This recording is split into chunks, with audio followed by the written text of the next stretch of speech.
ಬೆಳಗಾವಿ ಜಿಲ್ಲಾಧಿಕಾರಿ ಕಚೇರಿಯ ಆವರಣದಲ್ಲಿ ಹಮ್ಮಿಕೊಳ್ಳಲಾಗಿರುವ ಐತಿಹಾಸಿಕ ನವೀಕರಣ ಹಾಗೂ ವಿವಿಧ ಸೌಂದರ್ಯೀಕರಣ ಕಾಮಗಾರಿಗಳನ್ನು ಲೋಕೋಪಯೋಗಿ ಇಲಾಖೆ ಸಚಿವರಾದ ಸತೀಶ್ ಜಾರಕಿಹೊಳಿ ಅವರು ಖುದ್ದಾಗಿ ಭೇಟಿ ನೀಡಿ ವೀಕ್ಷಿಸಿದ್ದಾರೆ. ಕಚೇರಿ ಆವರಣದಲ್ಲಿ ಹೊಸದಾಗಿ ನಿರ್ಮಿಸಲಾಗ್ತಾ ಇರುವ ನೂತನ ಧ್ವಜ ಸ್ತಂಭದ ಕಾಮಗಾರಿಯನ್ನ ಸಚಿವರು ವೀಕ್ಷಿಸಿದ್ರು.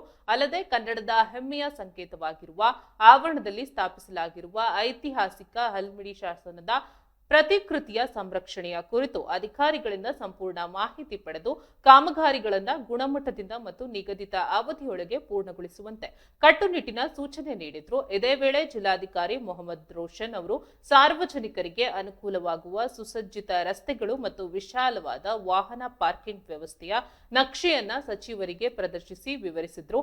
ಈ ಪ್ರಮುಖ ಅಭಿವೃದ್ಧಿ ಪರಿಶೀಲನಾ ಸಂದರ್ಭದಲ್ಲಿ ಜಿಲ್ಲಾ ಪಂಚಾಯತ್ ಸಿಇಒ ರಾಹುಲ್ ಶಿಂದೆ, ಜಿಲ್ಲಾ ಪೊಲೀಸ್ ವರಿಷ್ಠಾಧಿಕಾರಿ ಕೆ ರಾಮರಾಜನ್ ಹಾಗೂ ಲೋಕೋಪಯೋಗಿ ಇಲಾಖೆಯ ಉನ್ನತ ಅಧಿಕಾರಿಗಳು ಉಪಸ್ಥಿತರಿದ್ದರು.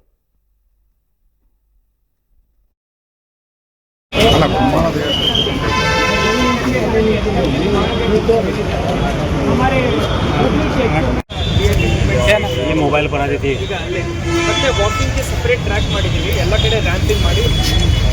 ಸೊ ಇದೊಂದು ನೀಟಾಗಿ ರೂಮ್ ಮಾಡಿದ್ದೀವಿ.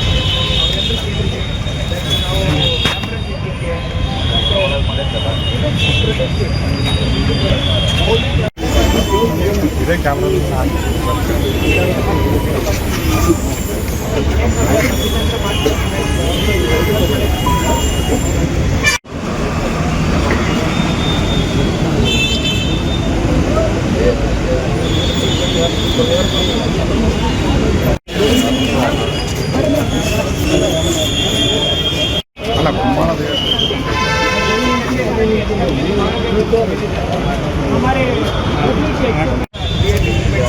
ಮೊಬೈಲ್ ಬರ ಮತ್ತೆ ವಾಕಿಂಗ್ ಗೆ ಸೆಪರೇಟ್ ಟ್ರ್ಯಾಕ್ ಮಾಡಿದೀವಿ, ಎಲ್ಲ ಕಡೆ ರ್ಯಾಂಪಿಂಗ್ ಮಾಡಿ.